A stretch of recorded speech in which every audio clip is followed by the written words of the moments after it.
What Does a Second Trump Presidency Mean for Armenia? By Olesya Vartanyan for her column Beyond Borders, published on November 26, 2024, on EVN Report.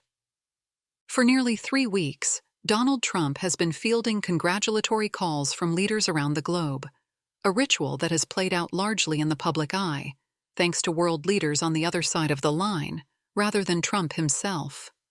Armenia's Prime Minister, Nikol Pashinyan, was no exception. 10 days after Trump's electoral victory was declared, Pashinyan's office issued a brief statement about a phone call with the U.S. president-elect. While details were scarce and the duration of the conversation undisclosed, the call was notable for one reason. No U.S. president-elect had ever taken a call from an Armenian leader before. The gesture, unconventional as it may have been, aligns with Trump's penchant for eschewing protocol in favor of his own understanding of interest. For Pashinyan, however, this was a coup of sorts, an opportunity, as he later recounted in a television interview, to brief Trump on the current state of Armenia-U.S. relations. That relationship is of singular importance to Pashinyan's administration, which has poured significant effort into deepening ties with Washington over the past 3 years. These efforts have borne fruit. In September, the U.S. doubled its aid to Armenia, marking a milestone in bilateral cooperation. The new initiatives included sectors that U.S. policymakers had previously shied away from, including energy and security. Yerevan, naturally, hopes to see these commitments upheld. But could Trump's return to prominence present new opportunities for Armenia to explore? Beyond democratic values. The Biden administration has been an unusually supportive partner for Armenia, even though Nikol Pashinyan is the first Armenian leader to have neither visited the Oval Office nor met a U.S. president in person. The Biden administration's most significant failure came last year when it was unable to prevent a major crisis in Nagorno-Karabakh, leading to the exodus of the region's entire ethnic Armenian population. Despite this, Biden's government has delivered more to Armenia than any American administration in the past 3 decades. Some attribute this to Russia's invasion of Ukraine, which has plunged relations between Moscow and the West to historic lows, making Armenia, Russia's formal ally in the South Caucasus, an unexpectedly appealing partner for Washington. Others point to the U.S. withdrawal from Afghanistan, which diminished Azerbaijan's strategic importance as a transit hub and shifted regional dynamics in Yerevan's favor. Armenia's pivot toward the West was born of necessity. The country's defeat in the 2020 Nagorno-Karabakh war raised serious questions about Moscow's reliability as a security guarantor. The urgency only deepened with Russia's invasion of Ukraine, heightening anxieties in countries dependent on Moscow. As one seasoned diplomat observed, the stakes for Armenia are stark. If Russia wins, you'll face a stronger Russia, which might devour you. If Russia loses, it'll drag you to the bottom with it. The foundation for strengthening U.S.-Armenian relations has been rooted in shared democratic values. For the Biden administration, revitalizing democracy globally became a key priority, countering what it saw as a steady global erosion of democratic norms. Armenia, fresh from the 2018 Velvet Revolution, was a natural partner. It's no coincidence that Pashinyan's sole virtual encounter with Biden occurred during the 2021 Summit for Democracy. Nor is it surprising that both Armenian officials and Western diplomats have been acutely conscious of how Armenia's democratic image plays on the global stage. I recall a Western diplomat who, before even shaking my hand, felt compelled to reassure me that Armenia had no issues with freedoms, even as police were dispersing an opposition rally in Yerevan's center. The eagerness to maintain Armenia's democratic veneer underscores how critical this notion has been to its evolving relationship with Washington. This democratic narrative will likely take a back seat when Donald Trump returns to the White House. Trump tends to favor a transactional, pragmatic approach to foreign policy, with little emphasis on promoting democracy. For Yerevan, the challenge will be to identify and leverage strategic interests that will continue to resonate with Washington, regardless of who occupies the Oval Office.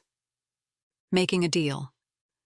In this context, a potential agreement with Azerbaijan could represent the low-hanging fruit, despite its profound difficulties and complexities. Such a deal, with its potential for clear, measurable outcomes, could appeal to Trump's transactional instincts. Continued dialogue with Baku offers Yerevan not only a path to relative stability along its borders, but also a critical stepping stone toward reopening the Armenian-Turkish border, the most significant potential outcome in this entire process. Achieving this breakthrough could fundamentally reshape Armenia's position in the region. The linked issue of reopening the border and normalizing relations with Turkey represents a potentially transformative shift. For Ankara, resolving its protracted disputes with Armenia would consolidate Turkey's strategic influence in the South Caucasus. Timing, however, is critical. Such a breakthrough would be most advantageous before Moscow can pivot its focus back to its neighbors, as a ceasefire in Ukraine would free up Russian resources to potentially reassert dominance in the region.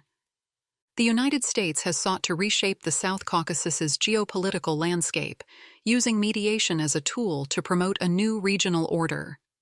The Biden administration, which took a historic decision to recognize the Armenian genocide, continued to link this topic with the goal of achieving full normalization between Armenia and Turkey. While Trump's current team has yet to make any formal statements on the matter, some elements within his orbit are likely to favor reducing Russia's influence in the South Caucasus, while amplifying Turkey's role.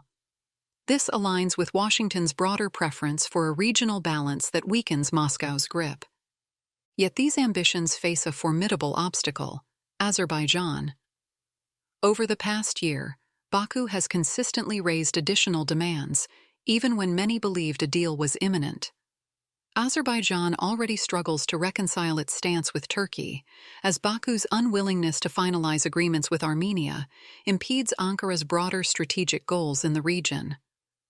Azerbaijan's staunch refusal to involve Western mediators has allowed it to retain control over the negotiation process. Just last month, President Ilham Aliyev received a letter from President Biden's envoy urging progress on a peace deal. Yet this overture failed to shift Baku's position in the slightest. The extent to which Trump's team will involve itself in these negotiations remains unclear. But it's important to remember that Trump, a president known for his pragmatism, demands visible results. His administration's first major move on regional issues was to withdraw the U.S. from the OCE Minsk group, deeming it a dysfunctional relic of post-Cold War diplomacy. While the U.S. technically retained its seat, Trump's officials were largely disengaged, with many reportedly struggling to locate Nagorno-Karabakh on a map when war broke out in 2020. If Trump's team engages at this stage, they will almost certainly want quick results, whether in the Armenian-Azerbaijan talks, the Armenian-Turkey normalization process, or ideally, both. Work. Amid the complexities that a second Trump presidency might bring to Armenia, one thing remains clear: the importance of nurturing the relationship. Yerevan managed to navigate the outgoing administration with notable success. Secretary of State Antony Blinken, despite his preoccupation with crises in Ukraine and the Middle East, maintained a steady focus on the region. USAID Administrator Samantha Power made 2 trips to Armenia, witnessing the exodus from Nagorno-Karabakh and, a year later, returning to announce new partnership initiatives that her team had managed to push through in Washington. But it wasn't just these 2. Many others, behind the scenes, have been invested in Armenia's cause. The real challenge now will be cultivating these relationships in the incoming administration. Trump's new team may well include individuals who understand Armenia's concerns. The challenge, however, will be converting these connections into tangible, long-term initiatives. Yerevan must not procrastinate. Visits, calls, and regular engagements, with key figures, institutions, and not least, the diaspora, will be essential. But these conversations must center on clear goals and measurable outcomes. U.S.-Armenia relations cannot be built overnight, but the groundwork has been laid, and it is a foundation worth building upon.